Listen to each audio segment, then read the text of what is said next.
Students, complex number के इस नए वीडियो में आप लोगों का स्वागत है। जैसा कि हमने पिछले वीडियो में ये जाना था कि जो आपका एडिशन ऑपरेशन है वो आपका कम्यूटेटिव भी होता है और एसोसिएटिव भी होता है। इसी तरह से अब हम जो ऑपरेशन है हमारा सब्ट्रैक्शन ऑपरेशन के लिए मैंने आपसे कहा था कि आप इसको करके देख लेना, और वो न तो कम्यूटेटिव होता है न ही एसोसिएटिव होता है। इसी तरह से आपका ऑपरेशन रहा कौन सा, मल्टीप्लिकेशन। ये आपका कम्यूटेटिव और एसोसिएटिव होता है या नहीं होता, ये एक बार चेक कर लेते हैं। इसके बाद कुछ प्रॉपर्टीज है। Let Z1 is equal to A1 plus iota B1 and Z2 is equal to A2 plus iota B2। Commutativity prove करने के लिए Z1 Z2 is equal to Z2 Z1 होना चाहिए। देखते हैं आता है या नहीं आता। Z1 Z2 आपका A1 plus iota B1 into A2 plus iota B2। A1 A2 plus iota A1 B1 B2 plus iota B1 A2 plus iota square B1 B2। A1 A2 iota square -1 होता है, minus B1 B2 plus iota A1 B2 plus A2 B1। It is Z1 Z2। Now we find Z2 Z1। Z2 Z1 A2 plus iota B2 into A1 plus iota B1।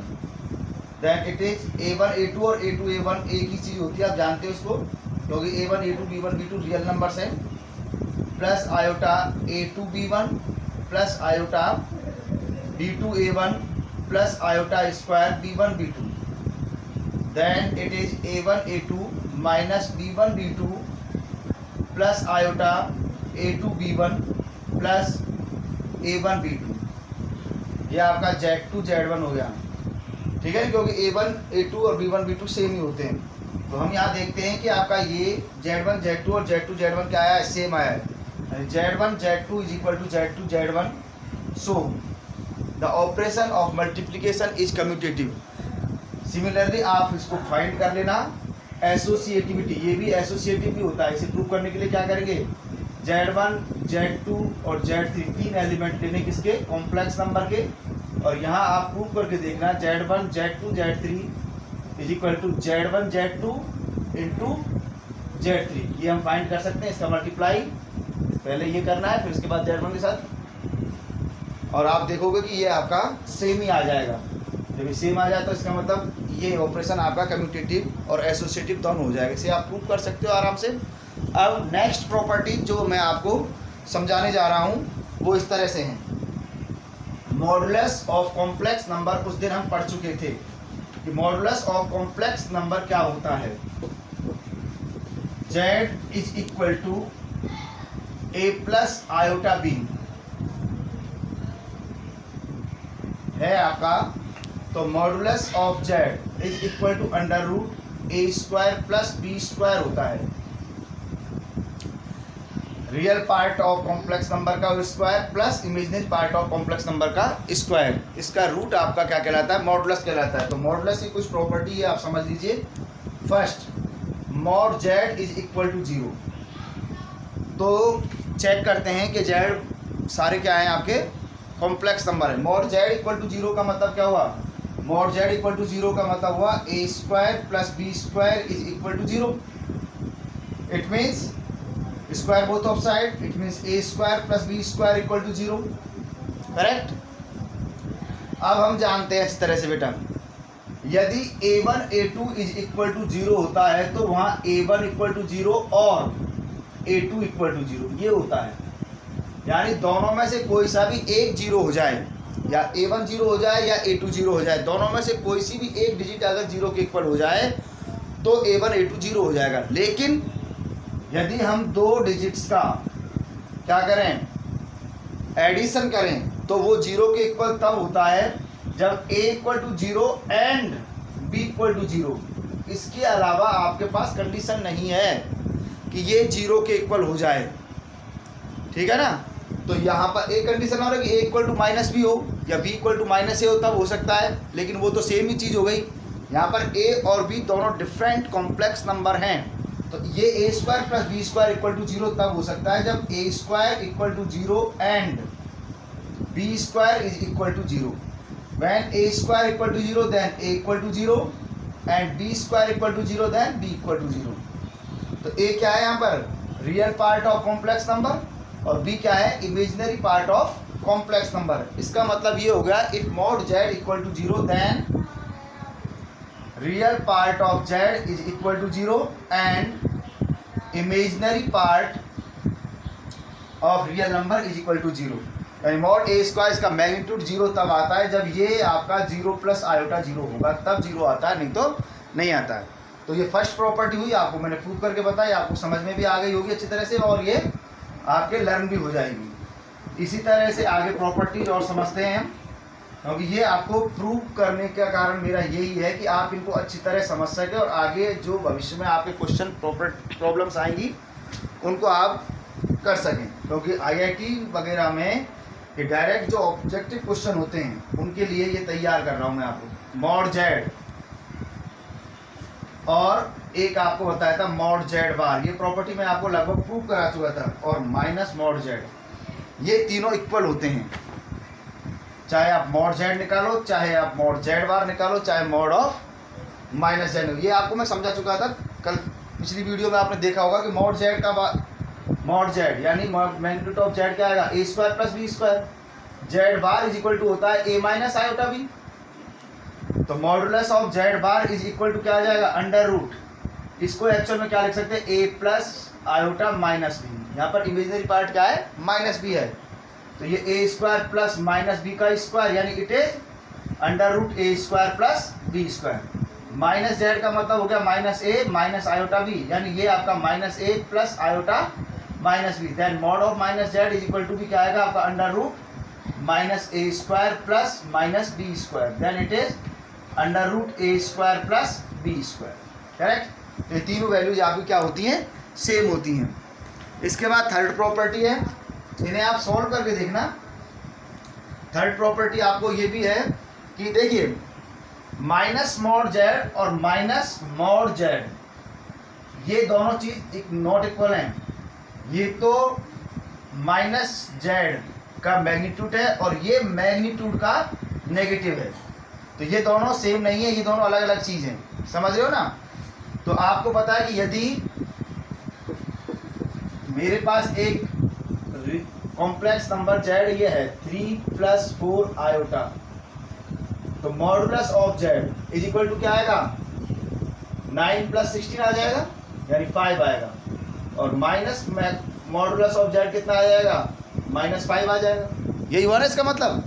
तो इससे एक property निकल के आ रही है कि minus mod of Z is less than और equal to real part of z होगा। रियल पार्ट ऑफ जेड कितना? 3, -5 तो 3 से छोटा ही है, चाहे कुछ भी हो ये, एंड लेस देन और इक्वल टू, ये किससे less than? Real part of Z, magnitude of Z से। इसी तरह से एक इसी की प्रॉपर्टी सेकंड है कि minus mod z is less than और equal to imaginary part of z and less than equal to magnitude of z. ये आपकी इस तरह से प्रूफ हो सकती है। समझ गए होंगे आप तीनों प्रॉपर्टीज को। इसके बाद मैं आपसे कल के पिछली वीडियो में कह रहा था कि Z1 Z2 क्या होता है? ये आपका Z1 Z2 या Z बार, इसकी वैल्यू क्या है? Z is equal to A plus iota B है बेटा, और Z बार क्या हो जाएगा? A minus iota B. सबसे मोस्ट प्रॉपर्टी है ये, बहुत ज़्यादा काम आएगी हमारे। तो Z बार क्या हुआ? A plus iota b into a minus iota b, then it is a square minus iota square b square, then it is a square plus B square. यह है मॉड जेड क्या होता है हमारा? A square plus B square का under root, और mod z का square हो जाता है आपका a square plus B square. तो जेड बार किसके इक्वल हुआ? मॉड जेड बार।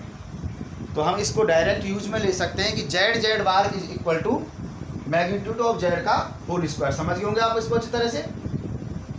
नेक्स्ट प्रॉपर्टी है आपकी फिफ्थ,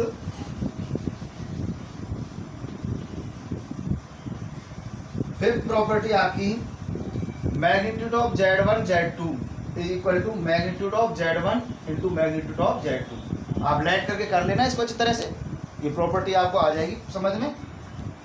इनका कंबाइंड मैग्नीट्यूड निकाले या मॉड मैग्नीट्यूड ऑफ Z1 और इसका Z2 का मैग्नीट्यूड का मल्टीप्लाई करें तो सेम आता है। और इसी तरह से सिक्स प्रॉपर्टी आपकी इस तरह से है, Z1 अपॉन Z2 का magnitude whole magnitude of Z1 upon magnitude of Z2 के इक्वल होता है, where Z2 not equal to 0। Seventh property आपकी इसी तरह से है, ये फॉर्मूले आपके a प्लस बी का होल स्क्वायर की फॉर्म में है। ये आएगा आपका मैग्नीट्यूड ऑफ Z1 का square plus magnitude of Z2 का whole square plus 2 real part of Z1 Z2 का बार। याद रखना ये तो कोई प्रॉब्लम नहीं है, लेकिन Z1 Z2 के बार का रियल पार्ट है। प्रूव कर लेना दो लेट करके ऐसे ही। Eighth property Z1 minus Z2 का मैग्नीट्यूड का होल स्क्वायर, ये भी आपका इसी फॉर्म में आएगा, मैग्नीट्यूड ऑफ Z1 का square plus magnitude of Z2 का square minus 2 real part of किसके Z1 Z2 का बार। इसी तरह से नाइन्थ प्रॉपर्टी आपकी है, अगर दोनों का सम कर दूं मैं Z1 प्लस Z2 का मैग्नीट्यूड का whole square plus Z1 minus Z2 के मैग्नीट्यूड का होल स्क्वायर, क्या आएगा, ये कैंसिल हो जाएगा। इसका मतलब आएगा ये Z1 ट्वाइस Z1 का स्क्वायर प्लस Z2 का स्क्वायर। इन दोनों का फर्स्ट और सेवंथ और एट्थ के सम कर दीजिए तो ट्वाइस मैग्नीट्यूड ऑफ Z1 का square plus magnitude of Z2 का स्क्वायर के इक्वल आती है। और ये last and final 10th property इस टाइप की ये है, magnitude of a Z1 minus b Z2 का whole square plus magnitude of b Z1 minus plus a Z2 का whole square is equal to होता है आपका a square plus B square into magnitude of Z1 का square plus magnitude of Z2 का square, where a b belongs to capital R. A Z1 minus b Z2 और B Z1 plus a Z2 का square. तो इस तरह की form आती है, कहीं क्वेश्चन में आए तो उनको आप थोड़ा सा देख लेना और आगे इनका यूज करके हमें नहीं करना है, करेक्ट। तो ये मैग्नीट्यूड की प्रॉपर्टीज हो गई। अब अगला टॉपिक, ये आपको पहले भी समझा चुका हूं मैं, reciprocal of complex number. Reciprocal of complex number ये होता है क्या कि इसका डिवीजन करना, जैसे Z is equal to a plus iota B है तो इसका रेसिप्रोकल क्या होगा 1/z। तो 1/z का मतलब क्या हो जाएगा, ये 1/a प्लस आयोटा बी। और इसको सॉल्व करने का तरीका हमारे पास क्या है, इसका multiply a minus iota B से कर देंगे, ठीक है ना। तो क्या आएगा ये a minus iota B upon A square minus iota square b square, यानी a minus iota B upon A square plus B square, then it is a upon A square plus B square और plus iota minus b upon ए square plus B square. जो problem solve होगी वो आप इस तरह से कर सकते हैं। इसे हम क्या कहते हैं, रेसिप्रोकल ऑफ क्या, रेसिप्रोकल ऑफ कॉम्प्लेक्स नंबर। ये आ गया हमारा। अब चाहे इसे हम क्या लिख सकते हैं, a minus iota B upon A square या 1/z इज इक्वल टू, ये a माइनस आयोटा बी किसके इक्वल है बेटा, z बार के इक्वल है। और ये a square plus B square किसके इक्वल है, मॉड ऑफ z स्क्वायर, क्योंकि मॉड z क्या होता है, under root a square plus B square, तो ये मॉड z का स्क्वायर। चाहे इसको फॉर्मूले के रूप में हम इस तरह से डिफाइन कर सकते हैं, mod z upon z bar upon mod z का होल स्क्वायर। ये भी आपका क्या होता है, रेसिप्रोकल ऑफ कॉम्प्लेक्स नंबर होता है। अब इसके बाद इनकी प्रॉब्लम्स हैं, जो कुछ प्रॉब्लम्स आपको मैंने पिछले वीडियो में दी थी, आपने वो सॉल्व कर ली, क्योंकि आपने मुझसे इनकी कोई कमेंट नहीं किया कि सर हमारी ये प्रॉब्लम नहीं आ रही समझ में। आपके लिए बहुत बहुत शुक्रिया। मैं आपको अब इन प्रॉब्लम से संबंधित क्वेश्चंस कराता हूं और इसके बाद कोई नई प्रॉब्लम अगर आपके जनरेट होती है तो आप मुझसे पूछ लेना। जैसे फर्स्ट प्रॉब्लम ये है इस तरह की, 1/3 plus 7/3 iota plus 4 plus 1/3 iota minus 4/3 plus iota. इसको आप a प्लस आयोटा b की फॉर्म में रिप्रेजेंट कीजिए। तो देखिए बेटा, कोई दिक्कत नहीं है। 1/3 और plus 7/3 iota plus 4 plus 1/3 iota minus minus हो गया plus 4/3 minus iota.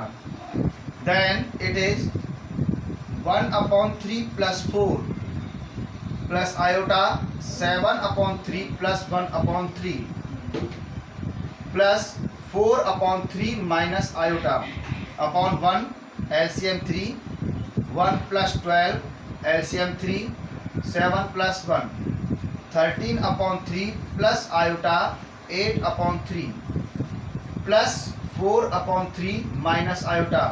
Real part of Z का रियल पार्ट के साथ एडिशन होगा plus iota is common 8/3 minus का 1, इन दोनों से कॉमन आएगा आयोटा। कॉम्प्लेक्स इमेजिनरी पार्ट के साथ 13/3 और 4/3 इज एलसीएम 13 प्लस 4 इधर 3 is LCM 8 minus 3 17/3 plus iota 5/3। ये आपका a प्लस आयोटा b की फॉर्म में हो गया, where a is equal to 17/3 and b is equal to 5/3। ये a प्लस आयोटा b की फॉर्म हो गई। इस तरह की प्रॉब्लम्स हैं, आई होगी आपको समझ में। मैं कुछ प्रॉब्लम्स आपके लिए दे रहा हूँ, आप उन्हें अच्छी तरह से करना। कोई फिर वापस कह रहा हूँ मैं आपसे, कमेंट में प्रॉब्लम्स डालिए और कमेंट में मेरे लिए ये भी बताइए कि आप मुझे समझ पा रहे हैं या नहीं। आप कुछ प्रॉब्लम्स लिख लीजिए, इन्हें आप सॉल्व करना। फर्स्ट प्रॉब्लम है 1/3 प्लस 3 आयोटा का होल क्यूब। सेकेंड प्रॉब्लम है -2 माइनस 1/3 आयोटा का होल क्यूब। थर्ड प्रॉब्लम है 5 माइनस 3 आयोटा का होल क्यूब। फोर्थ प्रॉब्लम है -√3 प्लस √-2